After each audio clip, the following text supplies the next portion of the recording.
Somewhere in ancient Persia, a man floats on still water. His head sticks out from between two boats, nailed shut around his body. His face is covered in honey. Flies crawl across his eyelids. He's not dead. That's the problem. His name was Mithridates. A few weeks earlier, he'd been a soldier, a good one. He fought in the battle at Cunaxa in 401 BCE. That's where the rebel prince Cyrus the Younger was killed.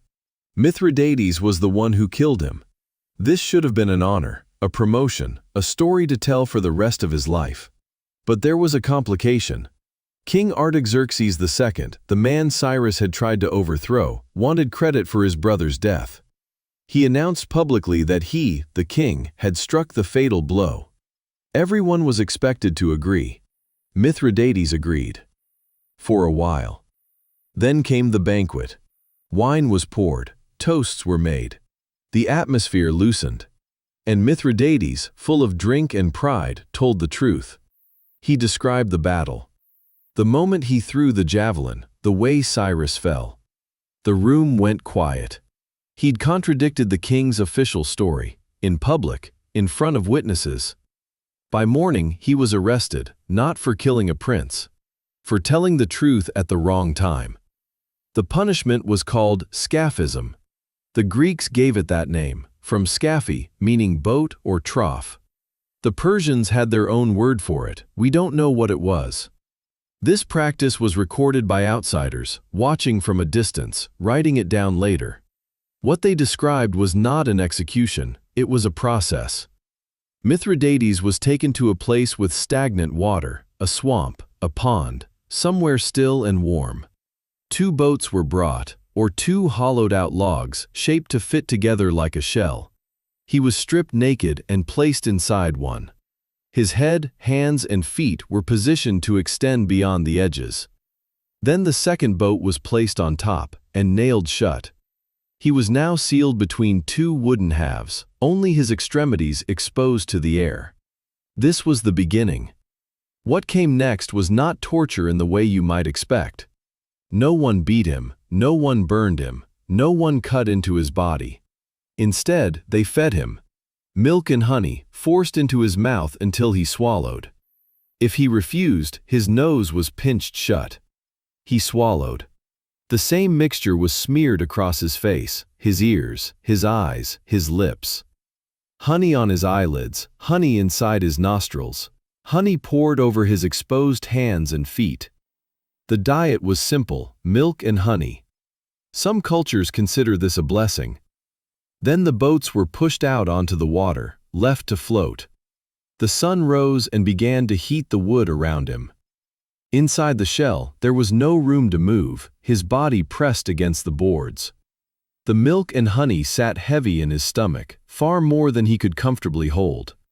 Within hours, his digestive system responded. Diarrhea was not a side effect, it was the point. Confined in the space beneath him, it pooled, it stayed. It mixed with the heat and the honey and the sweat. And it began to attract attention.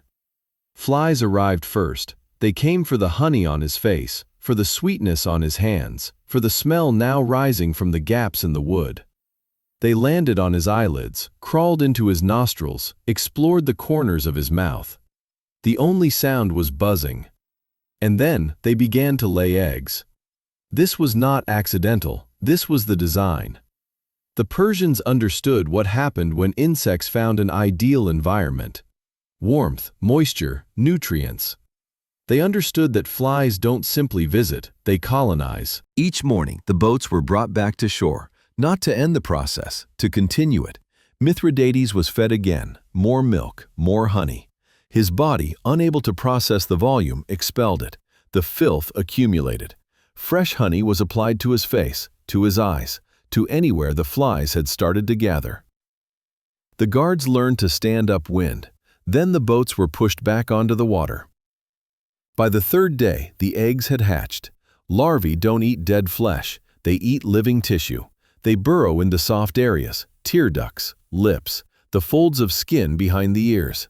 And because Mithridates was still being fed, he was still alive. That was the purpose. He couldn't starve. He was given food. He couldn't die of thirst. He was given liquid. He could only wait. There was no counting the hours, no way to track time. The sun rose and fell. The insects came and went and came again.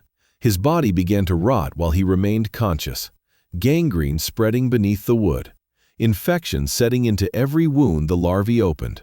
The wood warped slightly from moisture or from movement. The guards came back each morning. They mixed the milk and honey. They held his head. They forced the food into his mouth. They reapplied the honey to his rotting face. There was no title for this position, no records of who applied, but someone showed up every morning. This wasn't considered unusual. It wasn't considered cruel. It was procedure. This was not cruelty. This was ceremony. The crime was treason. The punishment was transformation. Mithridates had committed an offense so grave that a simple execution wouldn't be enough. He didn't deserve the mercy of a quick death. He didn't deserve to leave his body intact. He wouldn't simply die, he would be unmade. While the court watched, while the empire watched, while the insects did the work. According to Plutarch, the Greek historian who recorded this account, Mithridates lasted 17 days. 17 mornings of being pulled to shore. 17 feedings of milk and honey. 17 evenings of being pushed back onto the still water. Some details may have been exaggerated over time, the exact number of days, the specific sequence of decay. But the method itself is documented by multiple sources. It was real, it was used, and it was considered appropriate. The Greeks called it barbaric, and then they moved on. Because in the end, every empire had its methods, its systems, its quiet places where people were taken and not expected to return. The boats floated on still water. The flies did what flies do. And somewhere in ancient Persia, the guards came back each morning to feed a man who was no longer asking to be fed. This could last weeks, and it was considered lawful.